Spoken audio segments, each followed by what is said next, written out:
The Gap Theory by Lauren Bartels.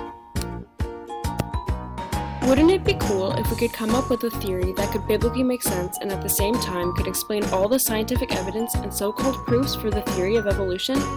In an attempt to do so, Thomas Chalmers came up with the gap theory during the 1800s. So, what is it? Well, the gap theory does just that. It still uses the Bible, but it interprets text a little differently than we typically would. We will investigate this more a little bit later, but essentially what it is a hybrid theory of creationist beliefs and evolutionary evidence to create a view that is pleasing to both parties. The gap that is mentioned in the theory's title refers to a gap between two verses in Genesis, Genesis 1 verse 1 and Genesis 1 verse 2. Genesis 1 verse 1 says, "In the beginning God created the heavens and the earth." And supposedly there are millions of years between this verse and Genesis 1 verse 2, which says, "Now the earth was formless and empty, darkness was over the surface of the deep, and the Spirit of God was hovering over the waters." People who believe in the gap theory believe that when the first verse of Genesis says, "In the beginning God created the heavens and the earth," it is talking about the very first time that God created it. This earth was perfect until Satan's fall to earth. When it became too bad for God to handle any longer, he judged it and supposedly destroyed it with what they would call the Luciferian flood. Now this is where the gap theory begins to solve problems and connect missing links between evolution and creation. This flood would provide a compromise for the Cambrian explosion and for the flood God sent to judge the earth in Noah's day.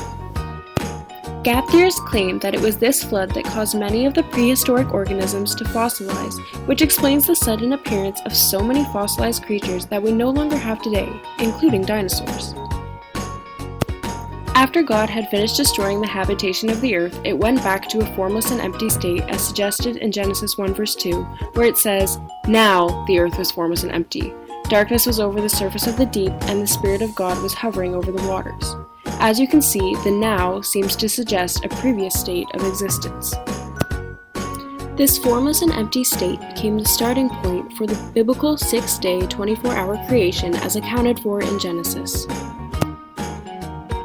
The first day, God created light, which also entailed the creation of time, night and day.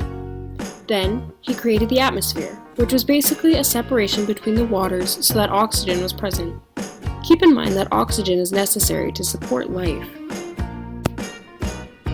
Then, on day 3, he created land, which also meant that vegetation and plants were created. And on day 4, came the sun, the moon, and the stars. By day 5, all creatures living in the air and water, such as birds and fish, had been created. Finally came man and animals on the very last day of creation. And after this, God rested, and the rest of the Bible is exactly as it says. Now that we have the background material down pat, it's time to start evaluating whether or not this theory makes sense. When we do this, it's important to make sure that we aren't compromising any of what God has said in His Word. We will now begin to investigate the theory and some of its flaws. You may be wondering why I took the time to go through the whole 6-day creation process. Well, a lot of the specific things created during this time were things that are vital for sustaining life.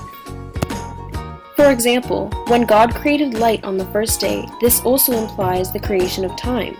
Because time did not therefore exist until this point, it would be impossible for things to have even had an existence.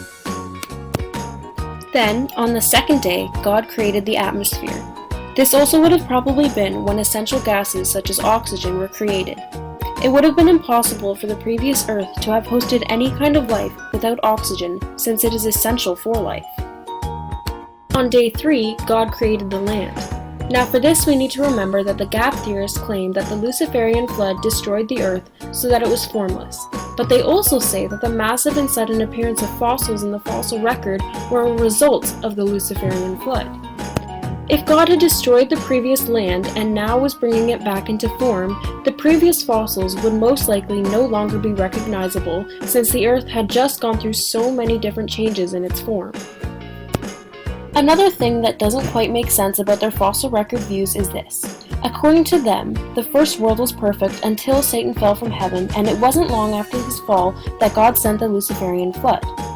If the world had been perfect, there would be no diseases or death. But what we find in the fossil record is obviously direct evidence of death. And if that weren't enough, we also see evidence of disease-infested organisms, which couldn't have come from a perfect world. created using Powtoon.